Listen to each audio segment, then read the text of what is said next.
So what about the other 1% of the UFO phenomenon? Has there ever been legitimate sightings? As promised, we're going to cover this 1% in a future episode. But I'll share with you something a wise man once shared with me. Before we should start focusing on dealing with problems outside our world, we should first focus on solving the problems within our world.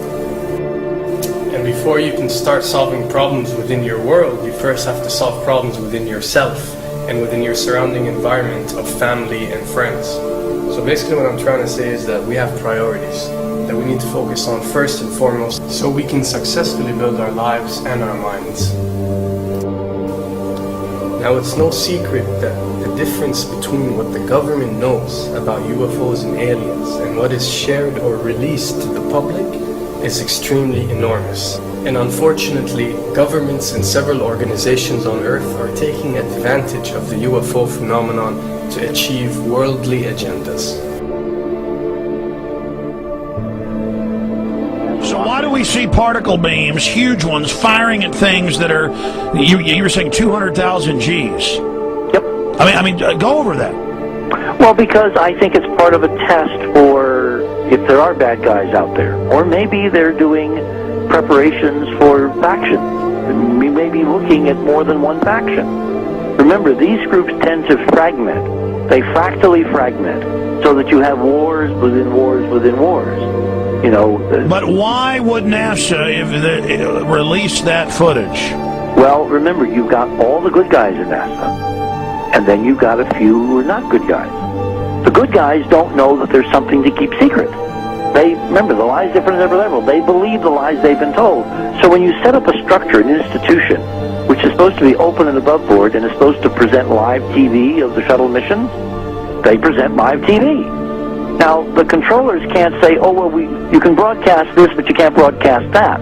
Because the honest guys are going to say, sure. Well, why can't we broadcast that? So people always say if this was happening, it would come out, and it is coming out. Well, I mean, I agree with you. When you've got the Catholic Church saying we need to love the aliens, they're our brothers, when you've got every major denomination saying it, when you've got all the movies, and you've got, in the 80s, huge programs at the Olympics with aliens landing, fake aliens, and you've got huge things the size of 3 football fields floating over Dallas, and stuff all over the place. Something's going on, and then I read government documents about fake extraterrestrial landings. Any of this. Why? I mean, you believe it's fake. Remember Operation Northwoods? Yes.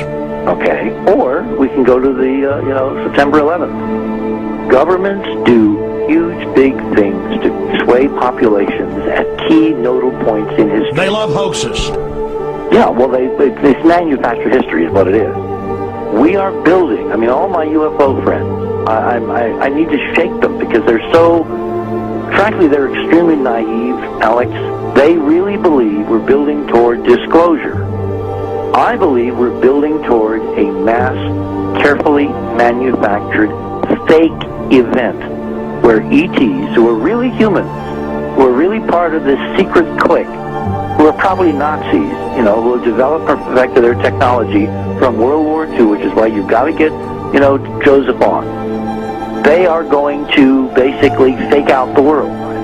And there's an incredible window on the Nazi black ops programs, the compartmentalized, incredible high technology efforts that were being funded by the Nazi war machine, particularly toward the end of the war, in a desperate effort to win the war, and they fastened their hopes on several key technologies, some of which appear to be the control of gravity itself, which again is a separate piece of data from my work, which came at this from a hyperdimensional physics perspective. I mean, we know there's a lot of suppressed technology. 20 years after the B-2 bomber was already in service, they declassify it. So we have a lot of cases of that. We know there's a whole shadow government.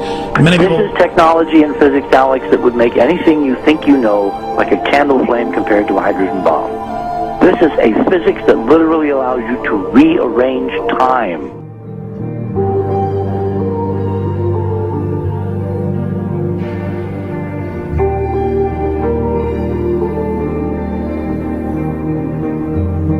But I mean, imagine you've got all these compartments in these pyramids within pyramids of compartmentalization. That's why that's the New World Order symbol. And we don't know what they've got because they are so secret. We know they lie so much. We just know it's advanced. Mainline scientists say they're 30 years advanced. So Richard C. Hoagland, what I'm saying to you is, I'm entertaining what you're saying. I respect you. I think you're a great guy. My only issue is, like you said, dealing with what we know they could be up to. The fact, Alex, we have done experiments. We have our own data. We have experiments now from the Soviet Union. 30, 40 years when the Iron Curtain came down, when glasnost finally prevailed, a huge amount of stuff was declassified from the KGB as well. And we now have put this data together. We not only know what the physics is, we know what it can do, we know what it's based on, we know how to make it work. We've seen in our own experiments ample evidence. We've seen experiments across the American landscape and even in Europe that vindicate various parts of this. And the latest thing I'm working on, it looks like von Braun himself was deeply involved in some of this early physics experimentation, but they're keeping all the good stuff for themselves. The reason is that if we got access to the good stuff, if we got access to the technologies, the energy, we wouldn't be worried about $4, $5 a gallon gas or $10 a gallon gas. We would live like people are supposed to live, all 6 billion of us who could live lightly on the earth, Alex, with this technology. And live longer.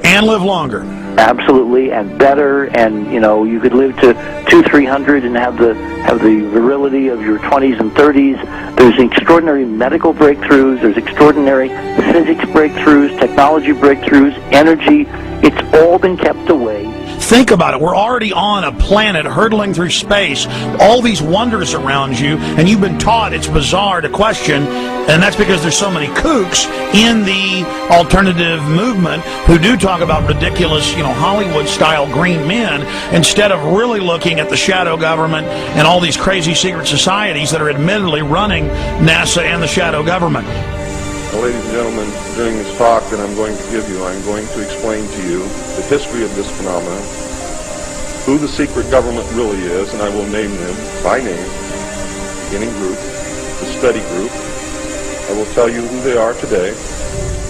I'm going to tell you what this is all about. I'm going to tell you who's selling drugs to your children, and I'm going to tell you why the United States government is afraid for you to find out what the truth is regarding UFOs.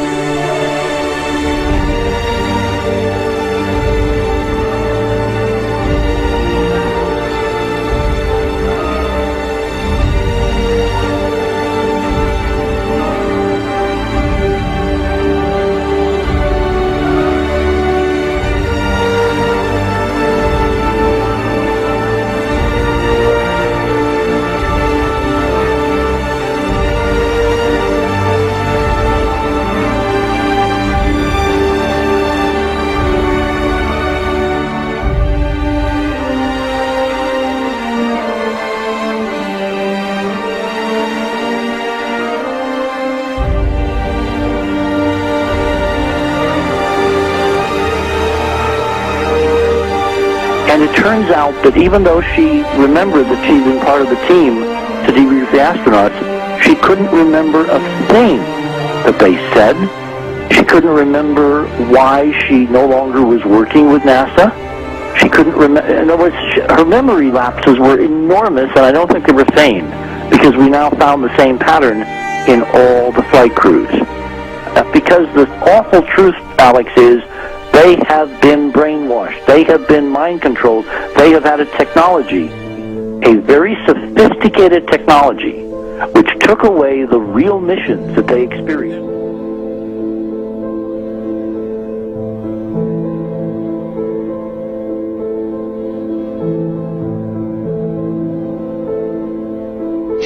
Sorry.